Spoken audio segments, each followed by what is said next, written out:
ಇದೆಯಾ ಇವತ್ತು? ನೋಡ್ರಿ, ಎಲ್ಲ ಸಮಸ್ಯೆಗಳು ಪರಿಹಾರ ಆಗ್ಬಿಟ್ರೆ ಜೀವನನೇ ಇರೋದಿಲ್ಲ. ಗೊತ್ತಾಯ್ತಾ?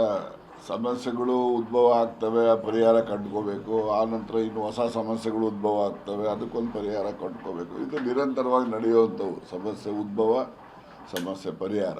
ಇದು ಯಾವುದೋ ಒಂದು ಸಮಸ್ಯೆ ಇದೆ, ಸಮಸ್ಯೆ ಪರಿಹಾರ ಹೈಕಮಾಂಡ್ನಲ್ಲಿ ಕೊಡ್ತಾರೆ ಅಂತೇಳಿ ನಾವು ನಿರೀಕ್ಷೆ ಮಾಡಿದ್ದೇವೆ. ಬಟ್ ನನ್ನ ಅಸೆಸ್ಮೆಂಟು ಇವತ್ತು ರಾಜ್ಯಸಭಾ ಮತ್ತು ವಿಧಾನ ಪರಿಷತ್ತು ಸ್ಥಾನಗಳ ಬಗ್ಗೆ ಒಂದು ಪೂರ್ವಭಾವಿ ಚರ್ಚೆ ಮುಖ್ಯಮಂತ್ರಿಗಳ ಜೊತೆ ನಡೆಯುತ್ತೆ ಅಂತಕ್ಕಂಥದ್ದು.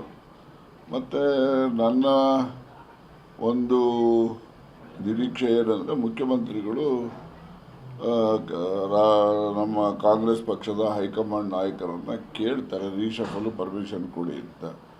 ಆಗ ಯಾವುದೆಲ್ಲ ಚರ್ಚೆಗಳಾಗ್ತವೆ, KPCC ಅಧ್ಯಕ್ಷರ ಬದಲಾವಣೆ ಮತ್ತು ರೀಶಫಲ್ಲು, ಪೋರ್ಟ್ಫೋಲಿಯೋಸ್ ಚೇಂಜ್ ಮಾಡುವಂಥದ್ದು ಮಂತ್ರಿಗಳಿಗೆ. ಭಾಳಷ್ಟು ಜನ ಮಂತ್ರಿಗಳು ನಾವೆಲ್ಲ ಪಕ್ಷದ ಕೆಲಸ ಮಾಡ್ತೀವಿ ಅಂತ ಹೇಳಿ ಅವ್ರುಗಳನ್ನೇ ಕೂಡ ವಾಲಂಟ್ರಿಯಾಗಿ ಮುಖ್ಯಮಂತ್ರಿಗಳ ಹತ್ರ ಹೇಳ್ಕೊಂಡಿದ್ದಾರೆ. ಸೊ ಹೀಗಾಗಿ ಹೆಚ್ಚಿನ ರಾಜಕೀಯ ಚರ್ಚೆ ನಡೆಯುತ್ತೆ ಅಂತಕ್ಕಂಥದ್ದು ನಿಸ್ಸಂದೇಶ. ಅದು ಎಲ್ಲ ಮಂತ್ರಿ ಸ್ಥಾನಕ್ಕೆಲ್ಲ ಡೆಲ್ಲಿಗೆ ಹೋಗಿ ಲಾಬಿ ಮಾಡ್ತಾ ಇದ್ದಾರೆ ಸರ್, ನೀವು ಯಾಕೆ ಹೋಗಲಿಲ್ಲ?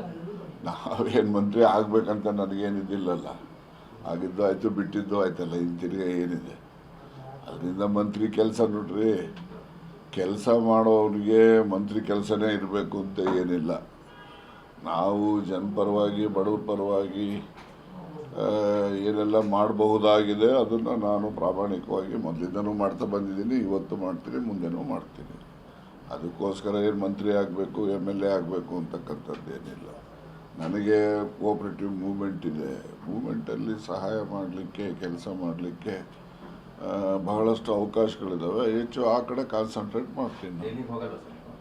ದೆಹಲಿಗೆ ನಾನು ಹೋಗಲ್ಲ, ನಾನು ಅಮೆರಿಕ ಹೋಗ್ತಾ ಇದ್ದೀನಿ. ಇವತ್ತು ರಾತ್ರಿ ಹೋಗಿ 1ನೇ ತಾರೀಕು ಬರ್ತೀನಿ.